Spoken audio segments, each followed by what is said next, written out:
ನಮ್ಮ ಪಾತ್ರನ ನಮ್ಮ ಅನುಸಾರವಾಗಿ ನಾವು ಮಾಡ್ತಾ ಇದ್ದೀವಿ. ಸಮಾಜದ ದೃಷ್ಟಿಯಿಂದ ನಾವು ಮಾಡ್ತಾ ಇಲ್ಲ.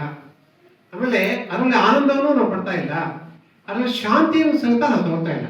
ಇನ್ನೂ ಒಂದು ಕಡೆ ಕರ್ಕಶವಾಗಿ ಜೀವನ, ಹಾಗೇ ನಾವು ಬೆಂತ ನರಳ್ತಾ ನಾವು ಸಾಯ್ತಾ ಇದ್ದೀವಿ.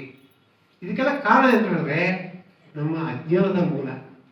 ನಾನು ದಯವಿಟ್ಟು ತಮ್ಮಲ್ಲಿ ಪ್ರಾರ್ಥನೆ ಮಾಡ್ಕೊಳ್ತಾ ಇದ್ದೀನಿ, ನಿಜನೇ. ಎಲ್ಲೋ ಒಂದು ಕಡೆ ನಾವು ಯಾವುದೋ ರೀತಿಯಲ್ಲಿ ಒಂದು ಯಾವುದೋ ರೀಲ್ಸ್ ಆಗಿರ್ಬೋದು, ಅಥವಾ ಬೇರೆ ಯಾವುದೋ ಚಟಗಳಾಗಿರ್ಬೋದು, ಅಥವಾ ಯಾವುದೋ ಸಿನಿಮಾ ವಿಷಯವಾಗಿರ್ಬೋದು, ಇತ್ತೀಚೆಗೆ ಬರುವಂತಹ ಸಿನಿಮಾಗಳಲ್ಲಿ ಯಾವುದೂ ಇಲ್ಲ. ಸಾಯಿಸುವುದು ಸಿನಿಮಾ ಅಂದರೆ ಸಾಯಿಸುವುದು, ಹೇಗೆ ಸಾಯಿಸಬೇಕು ಅಂತ ತೋರಿಸಿರೋ ವಿನಃ ಅರ್ಥಪೂರ್ಣವಾದಂತಹ ಸಿನಿಮಾ ಅಂತೂ ಅಲ್ಲ.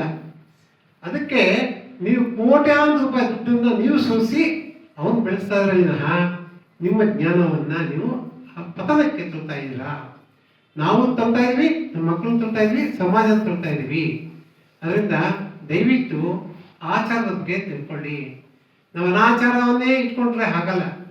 ನಮ್ಮ ಧರ್ಮ ಒಂದೇ ಧರ್ಮ, ಹಿಂದೂ ಧರ್ಮ. ಇದನ್ನು ನಶಿಸಿ ಹೋದಂತೆ ನಾವು ಮಾಡಬೇಕು ಅಂತ ಸಾಕಷ್ಟು ಸಂಕಲ್ಪಗಳನ್ನು ಮಾಡ್ತಾ ಇದ್ವಿ. ಮೊನ್ನೆ ಕೂಡ ಈಗ ಜಾಗೃತಿ ಆಗ್ತದೆ. ಹಿಂದೂ ಧರ್ಮವನ್ನು ತುಂಬ ಜಾಗೃತಿಯಾಗಿ ತಗೊಳ್ತಾ ಇದ್ವಿ. ಇದಕ್ಕೆ ಸಂಕಲ್ಪವನ್ನು ತುಂಬ ಜನ ಎಲ್ಲ ತೋರಿಸ್ಕೊಂಡಿದ್ದೀರಾ. ಇನ್ನು ಹೆಚ್ಚೆಚ್ಚು ರೀತಿಯಲ್ಲಿ ಇಂಥ ಸಂಘಟನೆಗಳನ್ನು ಆಗಬೇಕು. ಸಾಮರಸ್ಯ ನಮ್ಮಲ್ಲಿ ಮೂಡಬೇಕು. ಸಂಗಮದ ಒಂದು ಅನುಚಿತ ಬದಲಾವಣೆಗಳನ್ನು ನಾವು ತರಬೇಕು ಸಮಾಜದಲ್ಲಿ. ಸಮಾಜದಲ್ಲಿ ನಾವಷ್ಟೇ ಕಲಿತ ಸಾಲದು, ನಾವು ಕಲಿತು ಇನ್ನೊಬ್ಬರಿಗೆ ತಿಳಿ ಹೇಳಬೇಕು. ನಮ್ಮ ಸಮಾಜದಲ್ಲಿ ಹೇಗಿರಬೇಕು ಅಂತ ಹೇಳಿದ್ರೆ ಅಕ್ಕ ತಂಗಿಯರು ಅಣ್ಣ ತಮ್ಮರ ಹತ್ರ ಇರಬೇಕು. ನಮ್ಮ ಭಾವನೆ ಅವರವರ ಭಾವಕ್ಕೆ, ಅವರವರ ಭಕ್ತಿಗೆ. ನಾನು ನೋಡೋ ನೋಟ ನಿಮಗೆ ಬೇರೆ ಥರ ಕಾಣ್ಬೋದು, ನನ್ನ ಮನಸ್ಸಲ್ಲಿ ಬೇರೆಯದೇ ವಿಷಯ ಇರ್ತದೆ. ಆದರೆ ನೀವು ಅದನ್ನು ಆ ಕಡೆ ತಿಳಿಸಿ ಈ ಕಡೆ ತಿಳಿಸಿ ಎಲ್ಲೂ ಇಲ್ದಂಗೆ ನಾನು ಮಾಡ್ತೇನೆ. ನಿಜವಾಗ್ಲೂ ಅಂದ್ಕೊಂಡಿದ್ದೀನಿ ಕುತ್ಕೊಳ್ಳಾಗ. ದೃಷ್ಟಿ ಅನ್ನೋದು ಸಾಕಷ್ಟು ದೃಷ್ಟಿಗಳು, ಬೇರೆ ಬೇರೆ ದೃಷ್ಟಿಗಳು ಇರ್ತವೆ, ಎಲ್ರಿಗೂ ಅದೇ ದೃಷ್ಟಿ ಇರಲ್ಲ. ಅದಕ್ಕೋಸ್ಕರ ನಮ್ಮ ಭಾವನೆಯನ್ನು ಅರ್ಥ ಮಾಡ್ಕೊಳ್ಳೋಕೆ ಮೊದಲು ಫಸ್ಟ್. ಅದಕ್ಕೇ ಆತ್ಮ ಇದೆ, ಆತ್ಮವನ್ನು ಶುದ್ಧೀಕರಣ ಮಾಡಿದ್ರೆ ತುಂಬ ಚೆನ್ನಾಗಿರ್ತದೆ. ಅದಕ್ಕೋಸ್ಕರ ಬಸವಣ್ಣ ಹೇಳಿದ್ರೆ ಅಂತರಂಗ ಶುದ್ಧಿ, ಬಹಿರಂಗ ಶುದ್ಧಿ ಅಂತ. ನಾವು ಬಹಿರಂಗ ಶುದ್ಧಿಯಲ್ಲಿ ಇದ್ದೀವಿ ವಿನಃ ಆತ್ಮರಂಗದ ಶುದ್ಧಿಯನ್ನು ನಾವು ಮಾಡ್ತಾ ಇಲ್ಲ. ನಾವು ಎಲ್ಲೋ ತೊಳಿತಾ ಇದ್ದೀವಿ ಅಷ್ಟೇ, ಒಳಗಿನ ಮನಸ್ಸು ತೊಳಿತಾ ಇಲ್ಲ.